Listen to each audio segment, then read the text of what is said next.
আজকে বানাবো mango sago. আমি চুলাটা হিট করে নিলাম। ছোট্ট একটা পাতিলে আমি কেটলের গরম পানি রেখে দিছি। এটা করার কারণ হচ্ছে আমার টাইম সেভ, কারণ আমার ইলেকট্রিক চুলা অনেক টাইম লাগে। আমি এই সাগর সিটটা নিয়েছি, আপনারা চাইলে বড়টা নিতে পারেন, ছোটটাও নিতে পারেন। সাগর দানাগুলো আমি দিয়ে দিলাম। আপনারা পানি বয়েল করা পর্যন্ত ওয়েট করবেন। বয়েল হয়ে গেলে সাগরটা নিতে যাবেন। কেটল পানি গরম করে রাখাতে আমার পানিটা তাড়াতাড়ি বয়েল হয়ে গেছে। এখন সাগর সিটটা দিয়েছি আর আমি ওয়েট করবো। ক্লিয়ার না হওয়া পর্যন্ত আপনি ভুলেও উঠাবেন না, কারণ সালাদ জন্য ক্লিয়ার না হওয়া পর্যন্ত ভিতরে শক্ত শক্ত রয়ে যায়, এটা খাইতে মজা লাগে না। বড় সাইজ 2টা আম কেটে নিলাম। এই 2টা আম হচ্ছে, আমগুলো আমার নেওয়া হচ্ছে মাইল্যান্ড বৈশাখী মেলা থেকে। অনেক মজা, আপনারা চাইলে নিতে পারেন নেক্সট ইয়ারে, অনেক মজা। আর বাকি জিনিসগুলো আমি রেডি করে রাখলাম। Chia seed and sabudana, evaporate milk, condense milk ছিল, ম্যাঙ্গো জেলি। আর হ্যাঁ, ম্যাঙ্গোগুলো ছোটো ছোটো পিস করে কেটে নেবেন। খাইতে খুবই মজা লাগবে, যখন দাঁতের নিচে পড়বে অনেক মজা লাগে।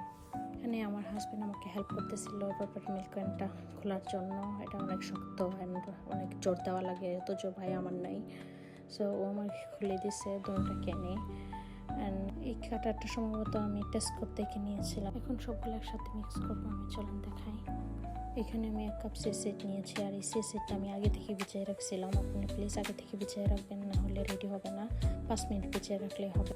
তারপর দিয়ে দিব আমি সাগুদানা দেখতেই পাচ্ছি খুব ক্লিয়ারভাবে আমি কুক করে নিয়েছি। অ্যান্ড সাগুদানার যে বয়েল ওয়াটারটা থাকে এটা খুব আটালো থাকে, আপনারা প্লিজ একটা ঠান্ডা পানি দিয়ে একটু ওয়াশ করে নেবেন। তারপর দিয়ে দিব ম্যাঙ্গো জেলি।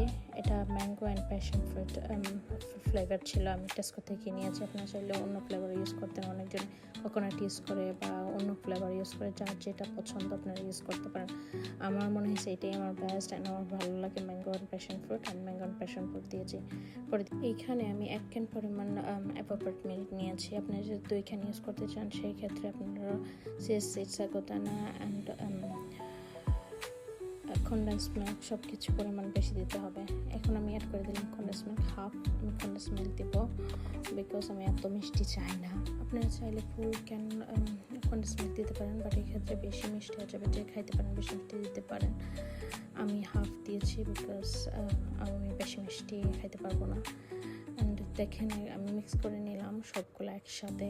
দেখেন কত সুন্দর একটা কালার বের হইতেছে। কেউ চাইলে পানিও অ্যাড করে বা পানি অ্যাড করতে পারেন, বাট আমার মনে হয় পানি অ্যাড না করাই ভালো, বিকজ এর পানিটা যে জুসটা আসে এটা পাতলা হয়ে যায় অ্যান্ড মিল্কটাও গাঢ় থাকে না। আর ডেজার্টে একটু গাঢ় থাকাটাই খাইতে অনেক স্বাদ লাগে। এখন আমি এটা ফ্রিজে রাখবো অ্যাটলিস্ট 2-3 আওয়ার্সের জন্য। নর্মালি রাখলে হবে। ফ্রিজ থেকে বের করার পরে সুন্দর একটা কালার আসছে আর ম্যাঙ্গো স্মেল করতেছিল, এত মজা লাগছে। আপনারা প্লিজ গরমের মধ্যে ট্রাই করবেন, অন্তরটা শান্তি হয়ে যাবে। খোদা হাফেজ।